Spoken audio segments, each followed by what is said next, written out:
Hello, everyone. Strat right here. I had to do that. I had to do it for this video.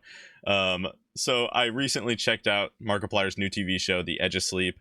I thought it was a really interesting show, but before I get too in depth into it, I'm going to avoid spoilers until a certain point, and I'll let you know when that point comes around. Honestly, there's not too many spoilers I really want to go into because I think there's just no reason to right now. Also, I know majority of people probably haven't watched the show yet, so I'll kind of I'll say when I get to them, but it's not going to be very much to talk about regarding the spoilers. But yeah, I thought it was a really interesting and unique show. I didn't know what it was going to be about at all going into it. I didn't watch the podcast, which I think is sort of a prerequisite to this. I don't know if it's like the same story but in podcast form or what. I don't know. I have no idea. I just wanted to support the wholesome YouTuber Markiplier and watch that TV show. And it was definitely worth watching. I thought, like I said, it was very unique, very interesting. It kind of kept me on the edge of the seat the whole time. And I liked that it was short too. It was only about 2 hours. It was 6 20-ish minute episodes, which is kind of nice. It's kind of like how Garden Wall, Over the Garden Wall is also just a short TV show where you can watch it seasonally and split it up if you need to. I'm not huge on watching movies, so that's especially good for me because I was able to split it up over 3 days of watching, so that worked out super well. But yeah, the actors in this were really good. The plot was really cool. It ended up being like a thriller, scary show, which again caught me off guard. I had no idea that's what it was going to be.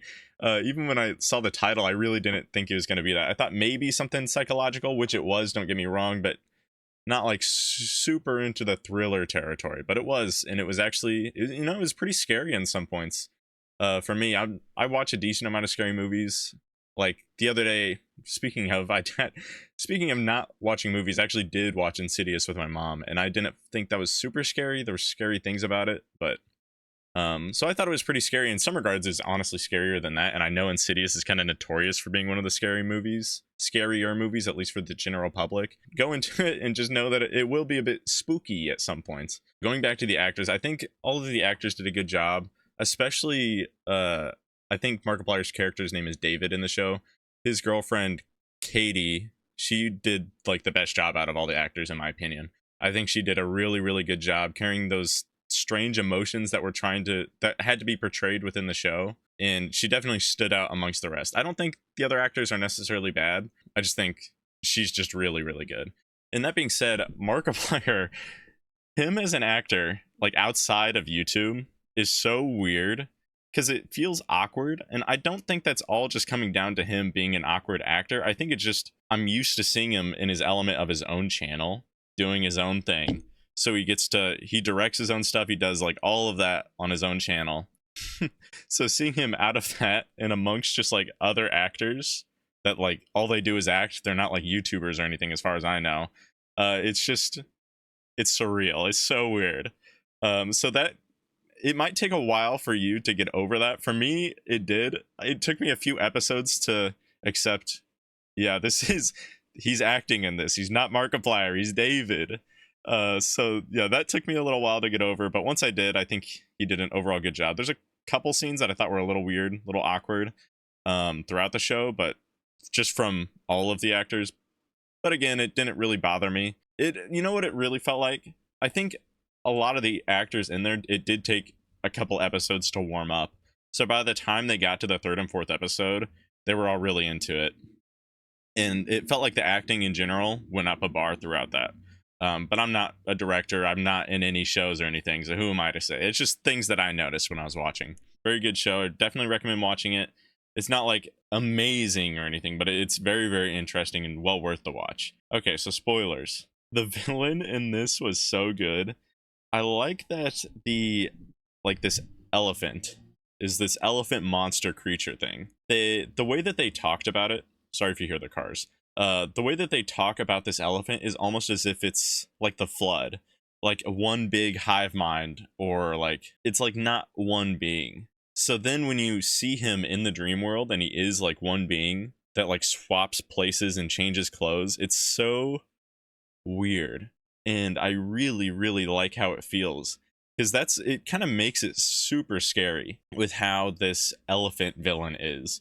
just because you always picture it as like a hive mind outside of when you're in the dream world. And when you're in the dream world, it's like, okay, he's one, it feels more solid and like one creature. So I really, really, really like the way they go about that. And the same kind of goes for the sleep men, or I like how they portrayed them as well.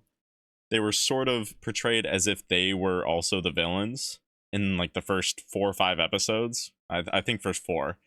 And then you realize, oh, they might be the good guys, and then they are. Them and the whale. And then the whale, I wish it took a little bit more of a role, because it feels similar to the elephant, but like on the light side, the good side. But it's more so portrayed as these men. I feel like these men take the place of the whale rather than the whale being similar to the elephant. But the whale is super cool too. But those men, I like how it's like they're real, but they're also in the dream world at the same time, except for they're physically in the real world, unlike the elephant. The elephant has like control in the real world, but he's not physically there. Well, the sleep men, they are there, but they're also in the dream world. It's almost like they have an ability to, what's that thing where you can have like an out of body experience and like watch yourself in your sleep? There's a spatial something. It was actually in Insidious, so funny that that comes up.